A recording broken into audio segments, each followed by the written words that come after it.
Itt ülünk Kandász Andreával Budapesten, a Gloria Budapest Hotelben, és hogy miért is vagy te itt egy pécsi illetőségű könyvnek a bemutatóján? Hát itt van a könyv, zseniális, 50 recept van benne. Az egyiket, a bureket készítjük el most. Nagyon-nagyon érdekes egyébként, mert hogy 50 nemzetételét lehet innen tulajdonképpen a receptet is megszerezni. Hát én januszos vagyok. Én a Janus Pannonius Tudományegyetemre jártam, amit imádok, rengeteg emlék fűz oda, és gyakorlatilag Pécs nekem a második otthonom, mindenképpen mondhatom azt. És hát azt nem mondom, hogy az zacskós leves receptjét leírom neked, vagy elmondom, amit azért sokszor a Koleszban, a Jakab-hegyen fogyasztottunk, de ezért rengeteg külföldivel tanultunk együtt. Akkor voltak amerikaiak, akik orosz tagozatra jártak, tehát oroszul tanultak és magyarul.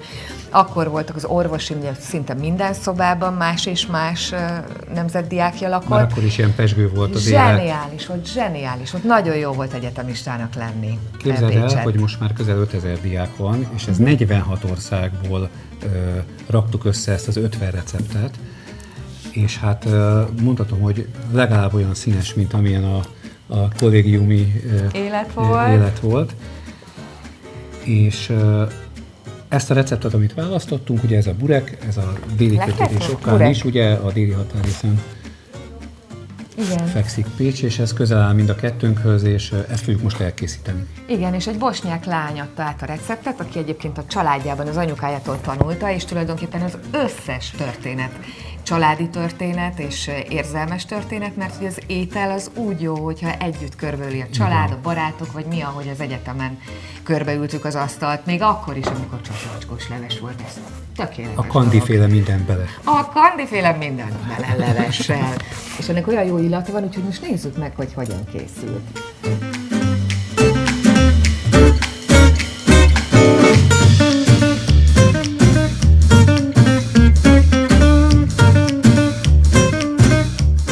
Senki nem tud minden receptet fejből, ezért rá vagyunk szorulva erre a dologra, bár készítettünk már mind a ketten ilyet.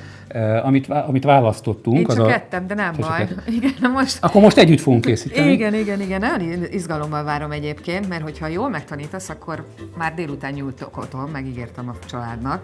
Igen, azért is választottuk, ez nem csak mert, hogy ez az egyik ilyen közös nevezőpont a pécsiség okán, hogy a déli határvidéken ugye ezt gyakran készítik, ez a burek egyébként. Burek! Nekem ilyen emlékeim vannak a burekról. És ez micsoda? Hát, hogy a horvát nyaralások alkalmával, amikor kislány voltam akkor is, meg aztán a későbbiekben is, ugye mindig a strandon, amikor kint voltunk, akkor elkezdték üvölteni, hogy burek!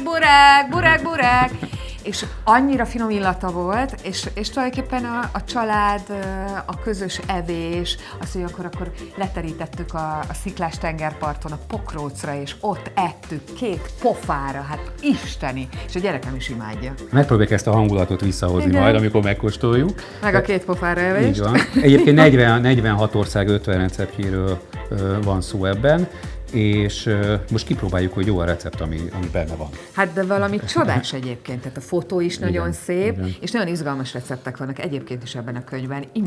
Imádom, nagyon klassz. Akkor hozzákezdünk. Jó. Így, hogy rétesfajtánál nincs az a vita, ami általában szokott lenni Magyarországon, hogy most kell bele ecet, nem kell bele ecet, kell bele dara, nem kell bele dara, hogy csináljuk, langyos vízzel, hideg vízzel, marha egyszerű dolgunk van, minden le van írva. És hoztál csilit? Mert nekem kell. Minden csípősen szeretek. De ilyen nagyon csípősen. A bureket is, mert hogy a marhahúsba bele lehetne rakni. Így van, elképesztő csilit hoztam Pécs környékéről. Van ott 2 cég is, aki egyébként csilivel belevaló. Imádni fogod. Mert hogy elém ám térdre imára jöttek az indiaiak. Annyira imádom a csípőset. Na, meséld el főzés közben ezt a sztorit. Jó, oké.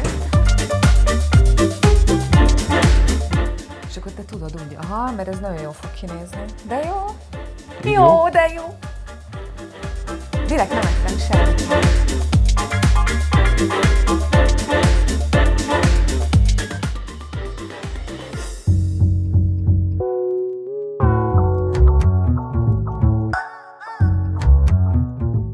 Hogy volt az a csípősös történet?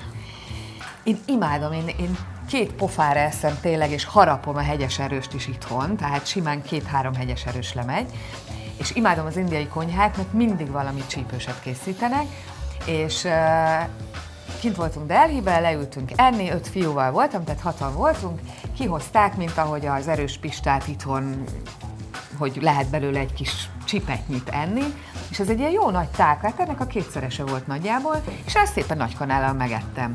És oda jön a pincér, és szólok neki, hogy még szeretnénk kérni, és mondja, hogy hát jó húzatotok van, hogy így 6-an megettétek ezt a csípőset, és mondom, hogy én itt egyedül. És képzeld el, hogy utána, mert hogy itt is laktunk, minden nap így lehajoltak, és mondták, hogy ő az, aki megevett egy tálcsípőset, a nő, aki megevett egy tálcsípőset, tehát hogy ez még náluk is ilyen nagyon fura. Ott mennyire volt ott jelen az ott tanuló külföldieknek a gasztronómiája? Ott megismertétek-e, vagy csak ez a mustáros kenyér jellegű? Hát zacskós leves volt vizsgák előtt, ott rendszeresen, de egyébként volt olyan, hogy a mi szobánkban 4-en laktunk lányok, volt egy kínai srác, aki valamelyikünknek udvarolt és gitározott, egy spanyol fiú, aki csinálta a paellát kint, aztán egy orosz fiú, aki az orvosiról jött át, és gyakoroltuk vele a nyelvet,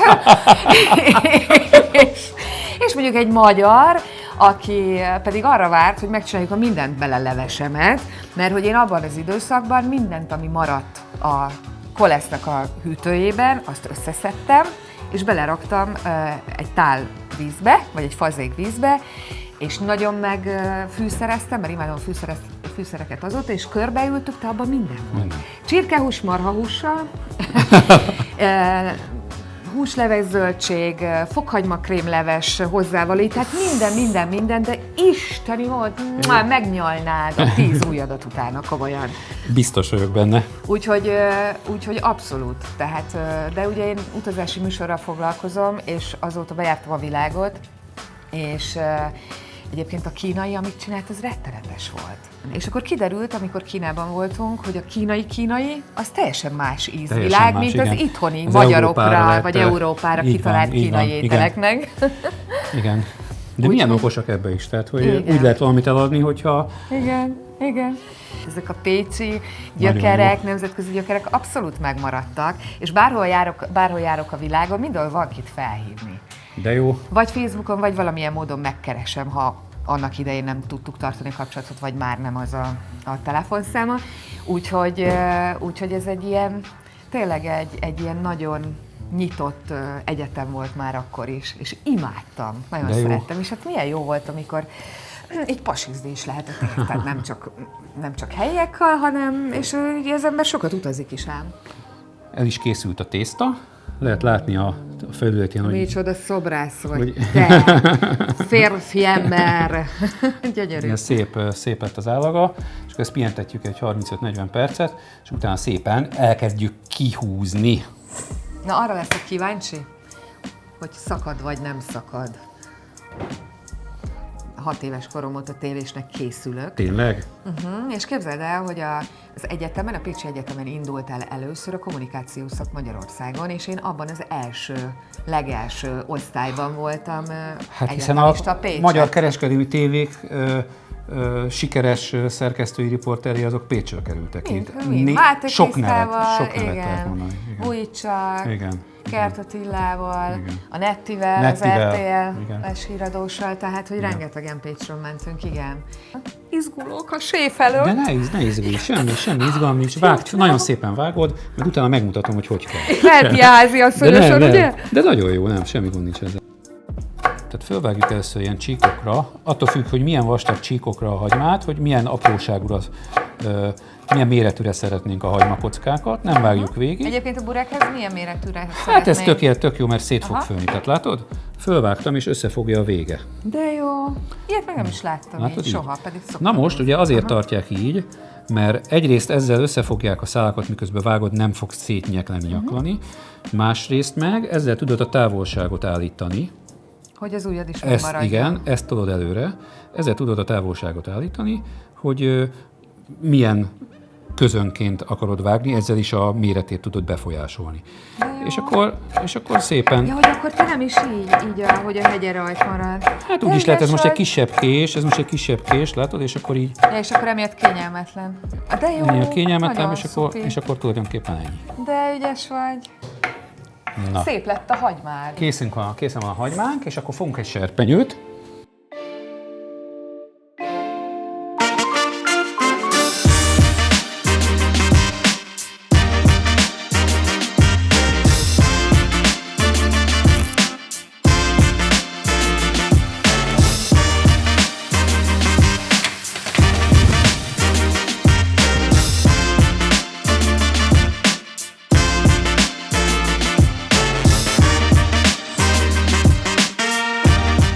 Ez jó puha lett. Jó puha lesz. Milyen vékonyságú? Alányulunk. Hát, Ez itt lehet elbukni. Itt lehet, mármint, hogy én elbuknék azonnal. igen. És mit csinálsz így? Alatta a körmödet behúzod? Nem, vagy így, hogy így, csinálod? Így. Aha. És akkor... Ez a nyújtás végül is. Igen. Viszont a jegygyűrűdet levetted Azt ilyenkor. levettem, igen. Gyémántal. Hogy gyémántal azzal nem lehet túlzottan, de vedd le te is, és próbáld Jó, meg. jó. És akkor ugye így először alányulsz, és aztán ökölbe szorítod, és szépen elkezdjük húzni. Óvatosan, várjál. Igen. Ott már vékony, akkor onnan elveszük a kezünket, és elmegyünk olyan helyre, ahol lehet Ahol látni nem egy vékony, kicsit. mondjuk itt például. Mondjuk itt. Aha.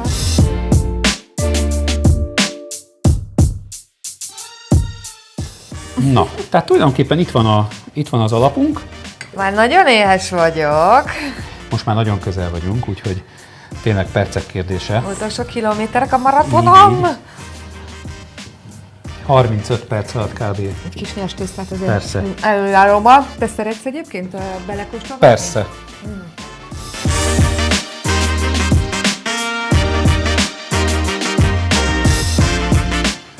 Így is óvatosan elkezdjük fölhajtani. Vicces, így. De jó. Minőségellenőrzést csinálok, Helyes. megnézem a könyvben. Egyébként szerintem ez pont egy olyan étel, hogy mondjuk ha nekem tetszene, hogy legyen benne sajt, ami folyik benne, akkor azt is lehetne, persze, nem? Persze. Alárakom a szélét, és kicsit meghúzom, hogy megfeszüljön, így akkor kevés levegő lesz benne, szépen. És akkor vállal kicsit benne lesz a rásegítesz? hús. Hopp! Igen, most ugye már ott van tehát ezt simán így is föl tudjuk tekerni, mivel légy szíves, azt a végét intézd. Intézem, igenis, séf úr. Így Így és jók készen vagyunk? vagy. Tökéletes. És kész van a két kígyó. Tökéletes. Készen van a kígyónk. És akkor most így Megfogjuk két kézzel, óvatosan, tényleg, mint a hurkát, nem? és elkezdjük itt csavarni. Így De van. jó. Érdemes, hogy belerakni az egyik felét először, és akkor így hozzá a másikat lezárjuk, és tulajdonképpen ennyi. Megkenjük a tetejét Tojással, vagy nem? egy kis vajjal még. Vajjal. Így Aha, van. akkor adom. Séf úr, a vajat, tessék. Köszönöm. Rácsöpögteted, vagy Rácsöpögtetem most ugye így, és akkor kézzel picit Lapogatod? Lapítod? Aha. elkenyem rajta. És akkor utána torta formában fogjuk kivenni? És kvázi, amikor megsült, akkor utána szétvágjuk ilyen tortaszeletekre tulajdonképpen. Ne Igen. fölösleges, mert én ezt nem megeszem.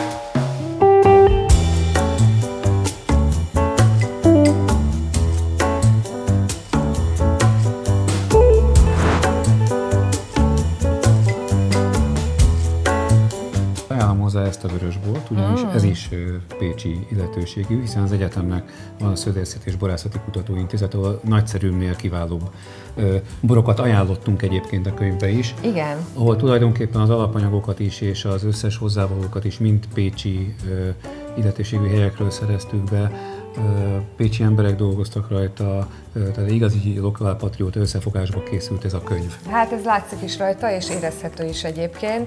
És annyira jó, mert hogy ugye 50 recept van benne, és ez baráti társaságoknak, amikor hétvégén jön hozzád a haverok, barátok, Igen. család, akkor minden hétvégén meg tudod lepni őket. Így van, akár. és színesíti a konyhát, lehet vele csajozni.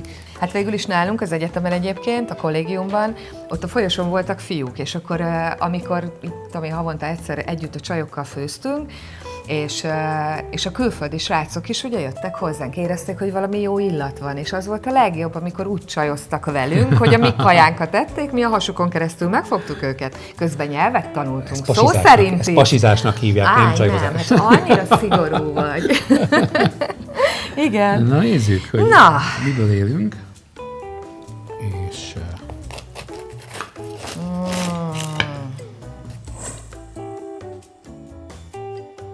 De azért milyen jó az, amikor az ember tényleg együtt főz, és utána együtt elfogyasztja az így van, ételt. sokkal jobb az étel is, nem? Jó étvágyat kívánok! Hát jó étvágyat!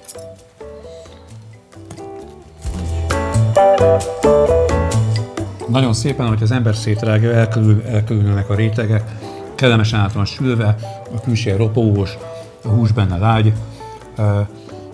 Omlik a szádban. Igen. Szerintem a zseniális. csípősége az nekem megfelelő, egy nagyon enyhén csíp. Hát szívem, azért azt még duplázhattad volna, tehát ha duplán csípős még én nekem, akkor is nagyon szuper. De szépen összeértek az ízek, tökéletes. lehet érezni a vajnak a látságát, nagyon, nagyon kellemes, úgyhogy ajánlom.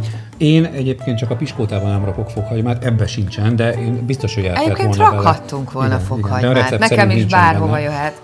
Igen, végül is az a jó a receptekben, hogy aztán meg lehet csinálni úgy, ízlés ember szájára szerint, íze ahogy szerint, szereted, igen, és olyanokat belerakni, amit te szeretsz nagyon. Na most az jól néz ki, Lehet a látni szépen rétegessége. a rétegességet, igen.